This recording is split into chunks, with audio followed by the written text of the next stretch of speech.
Bonsoir à tout le monde, bienvenue à cette rencontre hebdomadaire, bienvenue à cette rencontre avec Pasteur Marie-Noël. Un autre rendez-vous ce vendredi qui n'est pas des moindres. Et bien-aimés, voici, nous sommes entrés déjà dans notre mois d'octobre et depuis la première rencontre du mois d'octobre, nous avons commencé avec une nouvelle série intitulée L'ordre avant la promesse. Oui, le Seigneur nous a fait des promesses. Oui, nous attendons leur accomplissement. Mais pour que ces promesses s'accomplissent réellement dans notre vie, nous devons utiliser des clés pour activer leur accomplissement. Et l'une de ces clés est l'ordre. D'où notre thème de ce mois, l'ordre avant la promesse. Alors, si tu es connecté, bienvenue. Et nous allons voir aujourd'hui un deuxième point, ou alors nous allons commencer aujourd'hui le deuxième chapitre de cette belle série. Père éternel, nous te rendons grâce de ce que tu es Dieu. Tu règnes et tu es assis sur ton trône. Seigneur, parce que tu es assis sur ton trône, nous avons la paix. Nous croyons que tout va bien pour nous. Voilà pourquoi ce soir, nous n'hésitons pas à entrer dans ta divine présence pour te remettre tout l'honneur qui t'est dû, toute l'adoration qui t'est due, parce que tu es Dieu et il n'y a point de Dieu comme toi. Alors Père éternel, ce soir, pendant que nous sommes là, dans ta divine présence, attendant de toi, nous prions et nous invoquons le Saint-Esprit de venir prendre le total contrôle de cette rencontre, le total contrôle de ce moment d'enseignement. Merveilleux Saint-Esprit, excellent Saint-Esprit, aie ton chemin. Prends la première place, prends la place qui t'est due.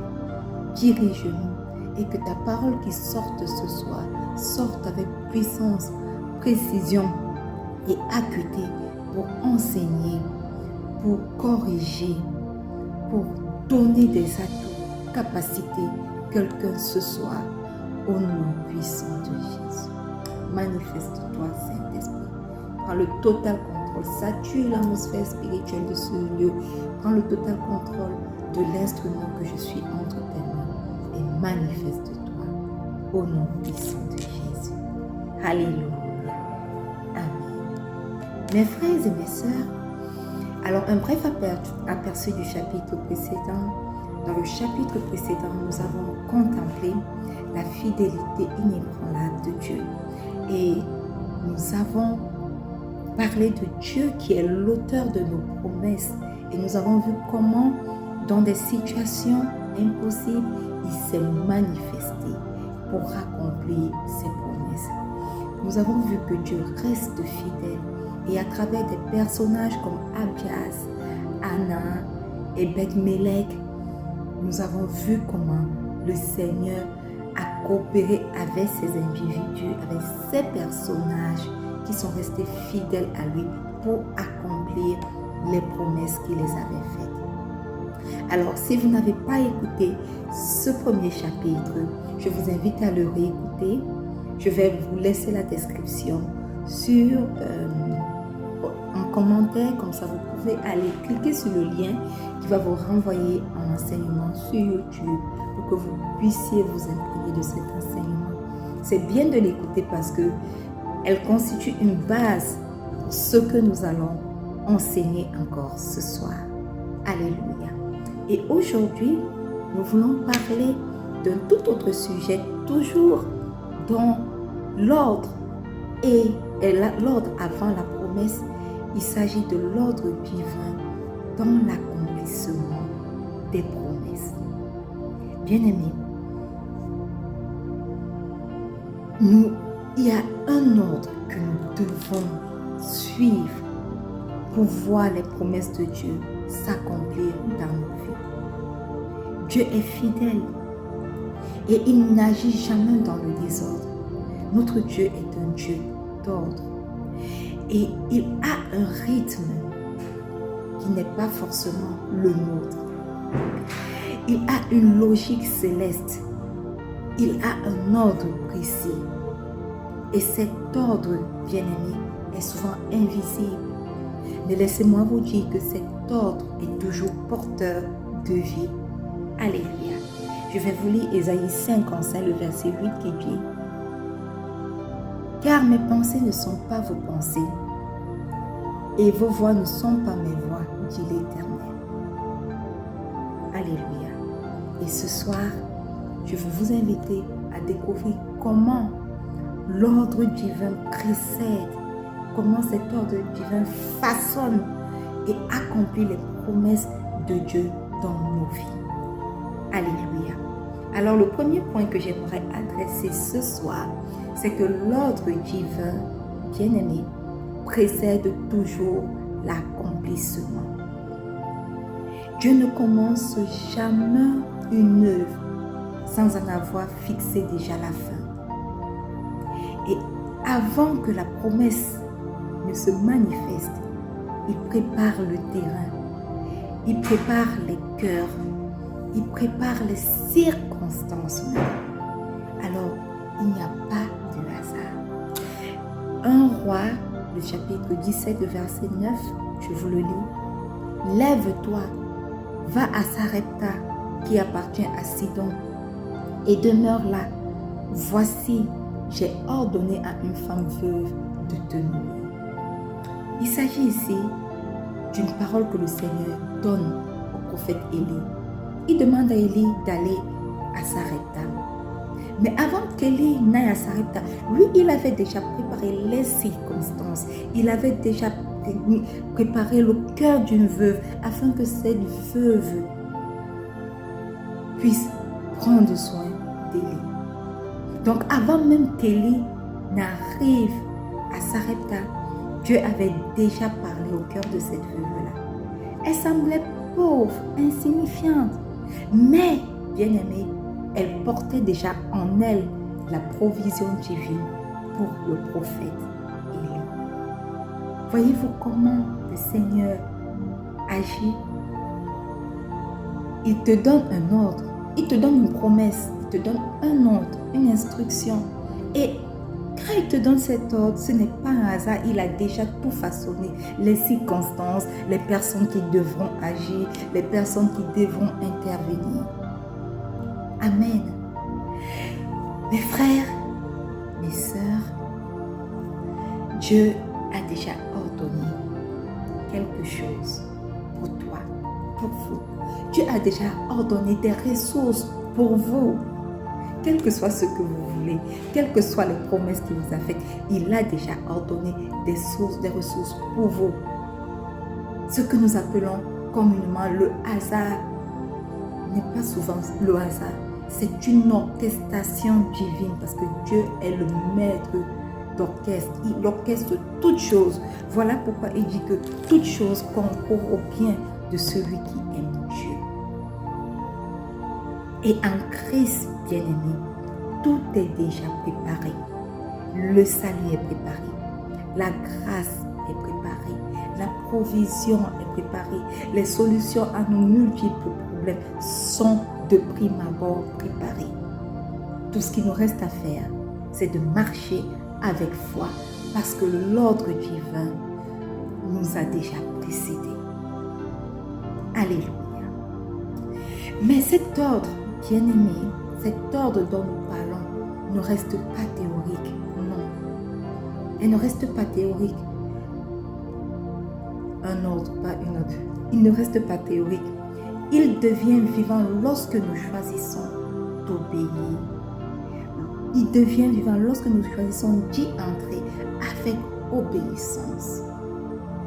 Et le deuxième point que j'aimerais partager avec vous ce soir, c'est que l'ordre divin se manifeste dans l'obéissance.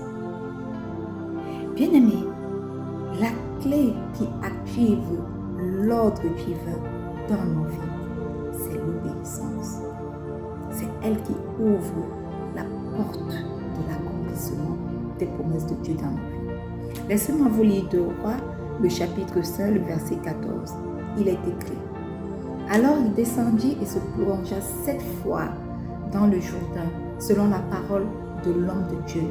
Et sa chair redevint comme la chair d'un petit enfant, et il fut pur. Bien-aimé, ici il s'agit de l'exemple du général Naaman, qui était lépreux et qui voulait une guérison.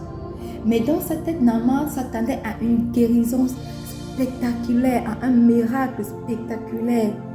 Mais Dieu lui a donné une simple instruction. Et Naaman a été guéri parce qu'il a obéi à cette simple instruction. Bien-aimé, l'obéissance a déclenché la guérison de Naaman. Et de la même façon, l'obéissance aux préceptes de Dieu, aux instructions de Dieu dans nos vies, déclenche l'accomplissement de ses promesses, des promesses qu'il nous a faites. Alléluia.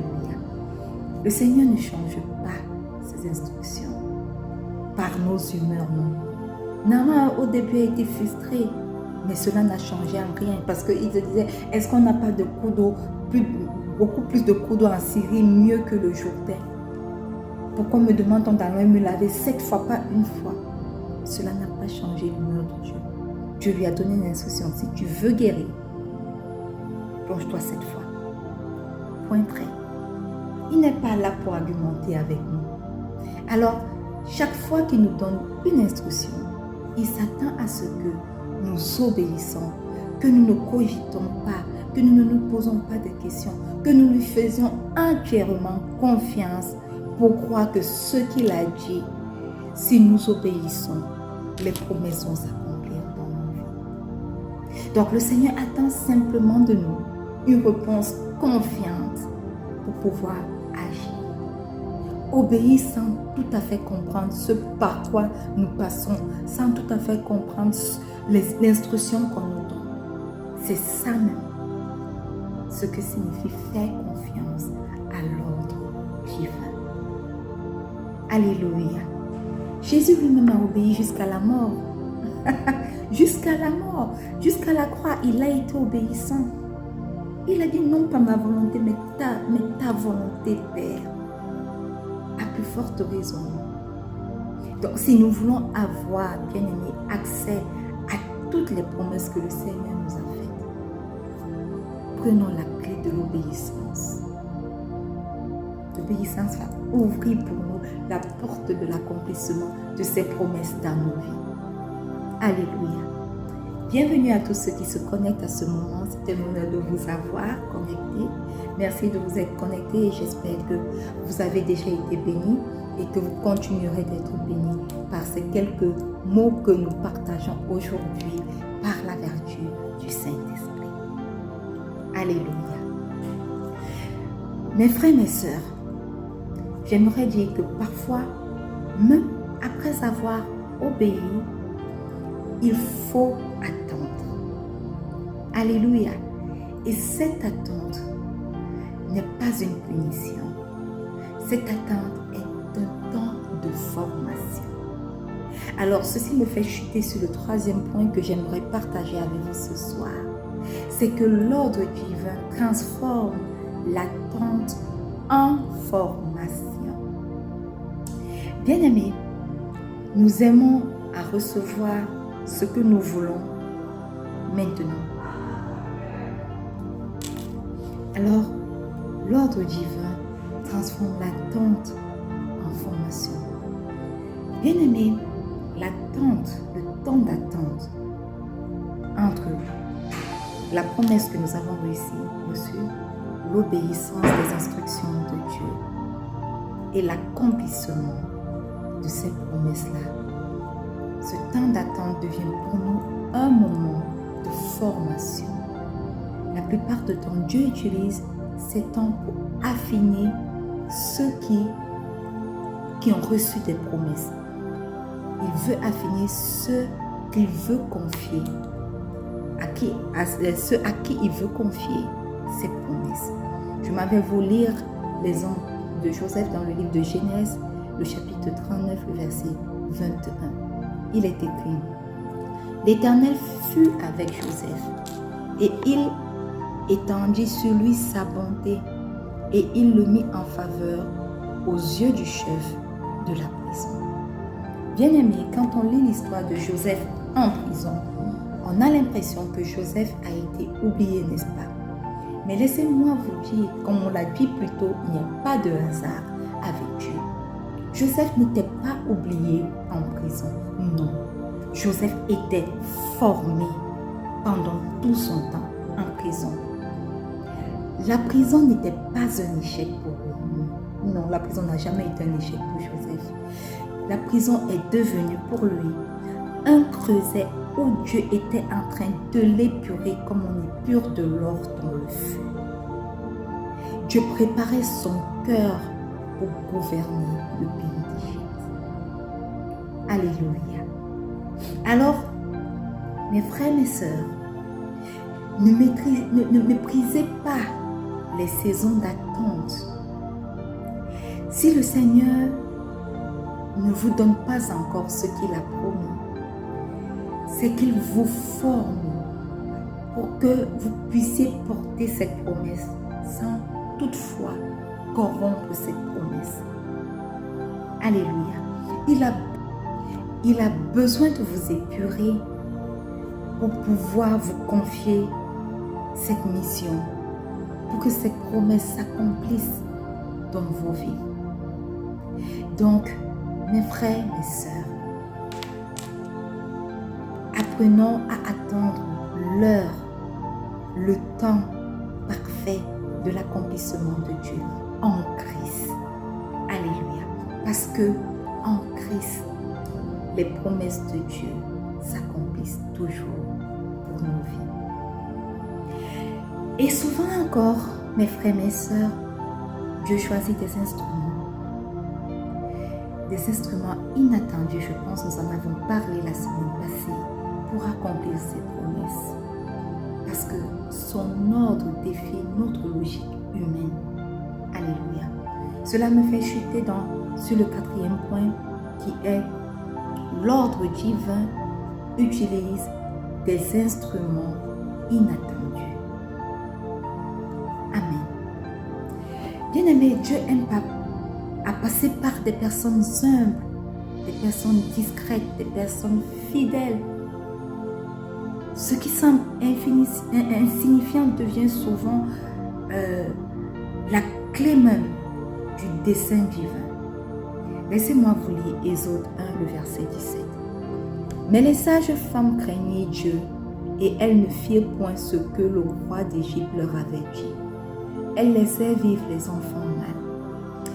Il s'agit de 2 sages femmes qui avaient pour mandat, étaient mandatées par Pharaon de tuer tous les nouveaux-nés mâles qui naissaient chez les femmes hébreuses. Et ces femmes s'appelaient Shifra et Pua. Or, ces 2 sages femmes, anonymes, totalement anonymes, ont protégé le plan de Dieu. Et leur obéissance silencieuse a permis la naissance de Moïse. Et nous tous, nous savons ce que Moïse a été dans le plan divin de Dieu. Alors, ne cherchez pas, mes frères et mes sœurs, la grandeur visible. Cherchez la fidélité divine cachée. Parce que notre Père, qui est dans les cieux, agit la plupart du temps dans la discrétion, dans l'humilité. Et nous pouvons le voir même lorsque lui-même il a décidé de venir sur cette terre. Il a choisi d'entrer dans ce monde dans une crèche entourée d'animaux jusqu'à la croix. Bien-aimés, l'ordre divin, laissez-moi vous le dire, l'ordre divin se manifeste dans la lumière de l'humilité. Alors, mes frères, mes sœurs, une chose que nous devons retenir ce soir avant que nous ne nous séparions, c'est que l'ordre divin n'est pas une contrainte. Non, c'est une révélation. Alléluia. L'ordre divin nous garde du chaos. L'ordre divin nous forme dans la patience et nous prépare à porter effectivement, efficacement les promesses de Dieu dans nos vies sans les déformer. Alléluia. Dieu ne précipite rien. Dieu agit toujours avec précision, dans la paix, dans la sagesse.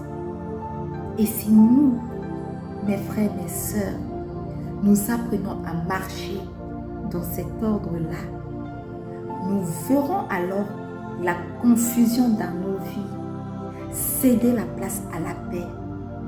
Nous verrons la confusion céder la place à l'accomplissement. Alléluia. Et l'accomplissement, quant à lui, viendra dans la plénitude du temps parfait de Dieu. Amen. Laissez-moi vous lire un dernier verset et ensuite nous allons clôturer. Ésaïe 26, verset 3. Il est écrit: tu garderas dans une paix parfaite l'esprit qui s'appuie sur toi, car il se confie en toi. Bien-aimés, 4 points à retenir ce soir avant que nous nous séparions. C'est que, premièrement, l'ordre divin précède toujours l'accomplissement. Deuxièmement, l'ordre divin se manifeste dans l'obéissance. Troisièmement, l'ordre divin transforme l'attente en formation. Et quatrièmement, l'ordre divin utilise des instruments inattendus. Si nous avons ces 4 points, nous les mettons en pratique dans nos vies, nous serons surpris de comment le Seigneur accomplit ses promesses dans nos vies. Amen. Si tu es connecté ce soir et que tu ne connais pas le Seigneur Jésus comme ton Seigneur personnel, ou alors que tu l'as déjà reçu comme ton Seigneur et ton Sauveur personnel, et que tu aimerais redédier ta vie à lui, répète simplement cette prière après moi. Dis: Seigneur Jésus, ce soir, je viens à toi, tel que je suis. Je reconnais que je suis un pécheur et qu'à cause de mes péchés, tu es descendu sur cette terre, tu es mort sur la croix de Golgotha et tu es ressuscité des morts. Alors, Christ ressuscité, ce soir, je fais de toi mon Seigneur et mon Sauveur personnel. Viens et demeure en moi. Prends le total contrôle de ma personne. Et que tout esprit contraire à toi libère l'espace de ma vie. Libère mon âme, mon esprit, mon corps, au nom puissant de Jésus. Forme-toi en moi, Christ Jésus. Et qu'à cause de ta présence en moi, chaque jour, je puisse parcourir mon chemin patiemment pour être, devenir à ton image. Merveilleux Saint-Esprit, remplis-moi ce soir de ta plénitude et enseigne-moi, prépare-moi pour l'enlèvement de l'Église au nom puissant de Jésus. Amen.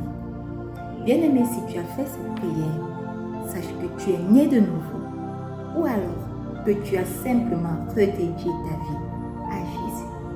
Et c'est la chose la plus merveilleuse que tu puisses faire. Nous allons clôturer dans quelques moments, mais nous n'allons pas clôturer sans avoir présenté ce ministère. Alors, c'est quoi le ministère Rencontre avec Pasteur Marie-Noël? Le ministère Rencontre avec Pasteur Marie-Noël est un ministère qui a pour vocation de bâtir la foi de plusieurs, d'une multitude, aujourd'hui et pour toujours. Et pour cela, nous partageons chaque semaine plusieurs rendez-vous spirituels. Et le tout premier rendez-vous spirituel, c'est cette rencontre hebdomadaire chaque vendredi qui porte naturellement le nom de notre ministère, qui est notre moment d'enseignement, 30 à 40 minutes d'enseignement chaque semaine, avec des replays le lundi et le jeudi sur toutes nos différentes plateformes. Alléluia. Rencontre avec Pasteur Marie-Noël, c'est le rendez-vous spirituel au pied de la croix, qui est notre moment de prière matinale le lundi et le vendredi, du lundi au vendredi, chaque 4h30, 30 minutes de prière, commencer la journée en beauté. Le samedi et le dimanche, nous nous retrouvons au pied de la croix, mais de manière individuelle, ceci pour pouvoir nous inciter à prier de manière individuelle. Et le soir du dimanche, nous avons notre prière de groupe que nous postons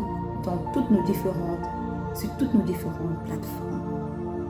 Rencontre avec Pasteur Marie-Noël, ce sont deux rubriques qui nous viennent directement de la rubrique au pied de la croix.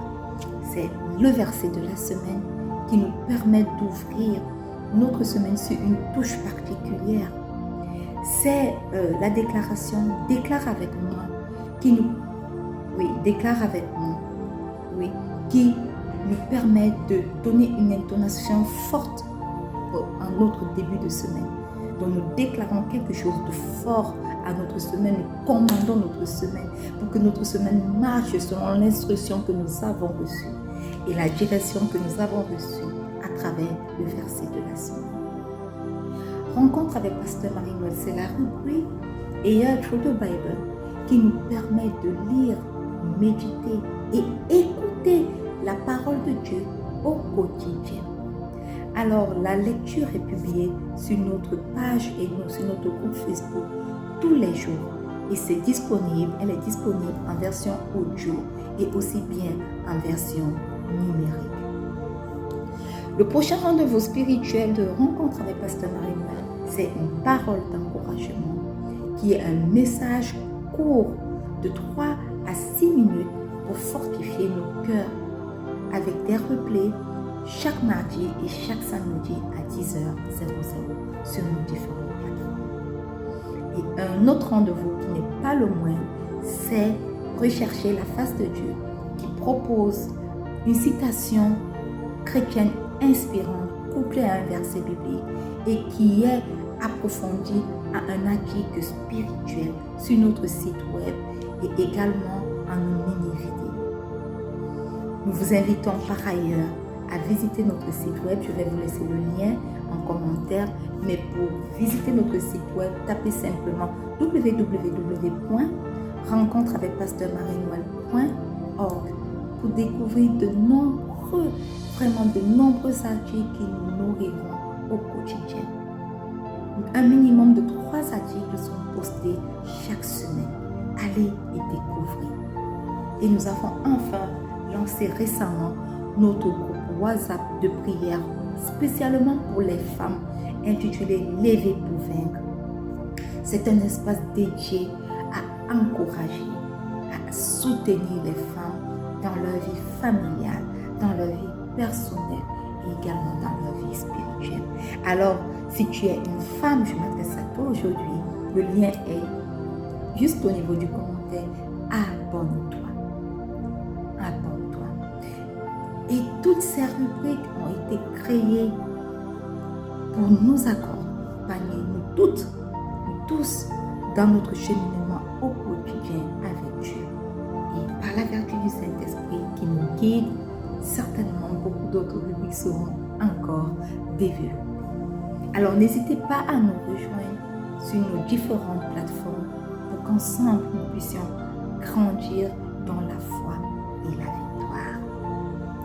Nous allons clôturer cette rencontre maintenant et je veux prier pour vous.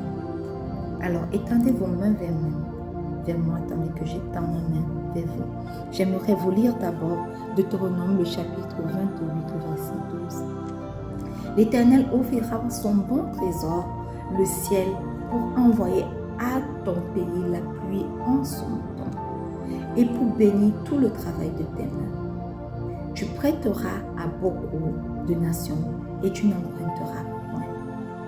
Étendez vos mains, nous allons. Seigneur notre Dieu, tu es le Dieu d'ordre. fidélité et de promesses accomplies.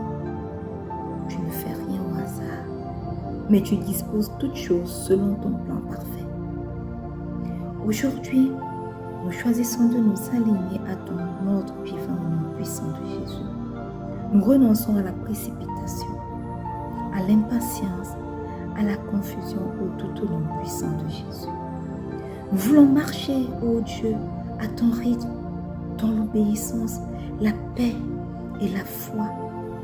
Et selon ta parole, nous recevons cette bénédiction de Deutéronome 28, le verset 12, au nom puissant de Jésus.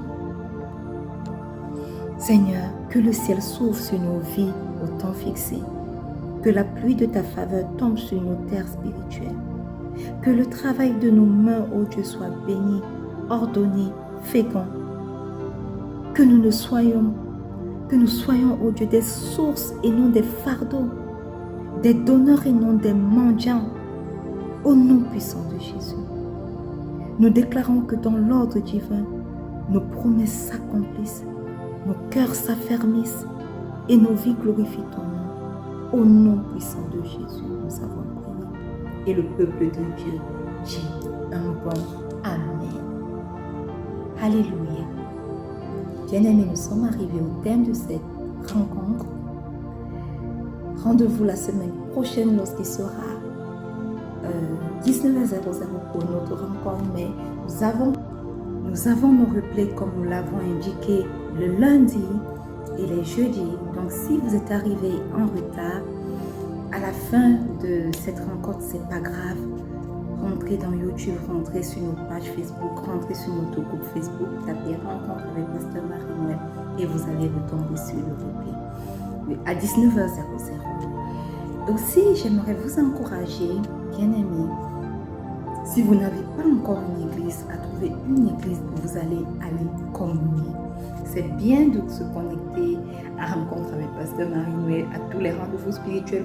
Nous en avons tellement sur les réseaux sociaux. Mais c'est également bien d'appartenir à une famille spirituelle. Donc n'hésitez pas. Cherchez une église où le nom du Seigneur est élevé en vérité et en esprit. Et devenez membre. Bien-aimés, nous sommes arrivés au thème de cette rencontre. Je reste et je demeure votre âme servante, Pasteur Marie-Noël. Je vous aime très fort, mais il y en a un qui vous aime encore plus, au-delà de vos imaginations même. Le Seigneur Jésus vous aime. Rendez-vous la semaine prochaine. Shalom.